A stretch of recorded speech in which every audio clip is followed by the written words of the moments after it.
سهلا بالشامي. يوبرني اللي خلقك والجود عيوني انت. يعني ما رح لك غير جينات. انت الاصل. ليا. بعمره انا. يا عيني عليك اصيل انت. والله ليك اعيد لي ابي. اول كتاب لإلي بدي اقول انه احلى مرحله شخصيا لإلي او بتعني لي، وانت بتعرف يعني غلاوتك بالنسبه لإلي، انه هذا الكتاب يصير بين ايدين الشامي. لانه يمكن بيشبهنا كجيل، ومو بس عن فقدان الاب، بيشبه حاله انه الواحد يكون بمتاهه اللي هو ما بيعرف شو هو، فبين يديك. اول شيء انا فخور فيك وبأي حدا من اولاد بلدي عم يقدر يثبت حاله بأي مجال هو فايت فيه. ثاني شيء بعتقد ما في حدا سوري بالحرب الطويلة اللي عشناها ما عاش حالة الفقدان اللي انت عم تحكي عنها، اللي حد ما مع كل جوانبها واللي انا كتير محمس لأقراها كلياتها. فبرجع بقول لك فخور لأنه كل حدا بيعبر عن الحالة السورية الإنسانية اللي مرينا فيها نحن بطريقة.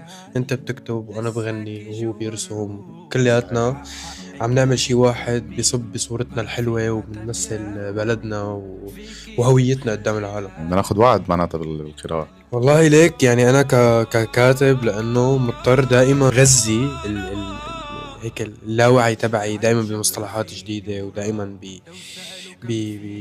بكلمات جديدة وإلى آخره، فبقرا كتير. بس أنا غير شيء يعني مريت بمرحلة ما بالمراهقة أنا وشاب إنه روايات وهيك، بعدين تحول اهتمامي للتاريخ كتير، ما تسألني كيف. فبس صار لي فترة لا مش كتير، فهلا حنرجع على ايديك يا يعني. عيني عليك يا عيني عليك والله. بدي لك من جيل بعض، كل حدا يمكن اخذ طريقه، وانت من الاشخاص اللي حقق نجاح خلال العمر الصغير. لما رحت على مصر سالت عنك ونزلت المقابله، كل ما بروح على مكان الناس عم تقول لي انه الفنانين كتير عم يحاولوا كانوا مثلا يدخلوا مصر ما نعرف، وانت ما شاء الله عنك بالعمر معروف في السوق المصري، معروف في الاسواق العربيه كلياتها.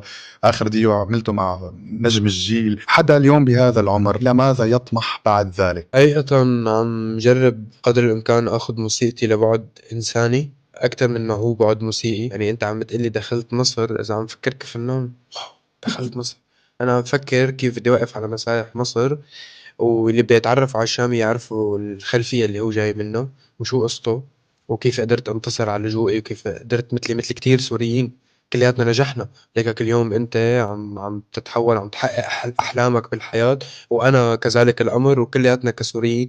لانه انا بدي احول هاي الموسيقى اللي هي وصلت لمغرب عربي ولمصر ولاوروبا والى اخره، انه يكون في لها بعد انساني، لا يعرفوا القضية اللي أنا جاي منها. إنه نحن حقيقة بحاجة دائما ورجي صورة حلوة عنا، لأنه نحن شعب ذكي، نحن شعب مثقف، بعانينا ورغم كل المعاناة اللي مرينا فيها على مدى كل هالسنين. عائلتي وأكيد عائلتك أنت من وقت قريب جمعتهم حسب ما كنت عم تقلي قبل شوي.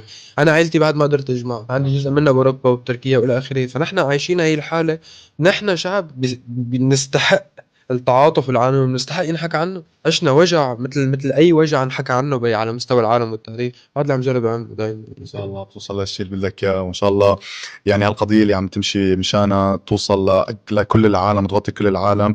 وانا فخور يعني اقف امام شخص حول الحرب الى قصه نجاح اذا بدنا نقول. ربك. وانا بالنسبه لإلي كون اكيد انه بس شوف وحياة الميمة يعني، بس شوف حدا من اولاد بلدي نجح بطريقه حلوه وبتمثلنا، بفرح من قلب قلبي، وانت منهم. عشان اياك هالشيء بيعني لي كثير. ربك وموفق دايما. انبسطت فيك حبايب قلبي، حب وحنان.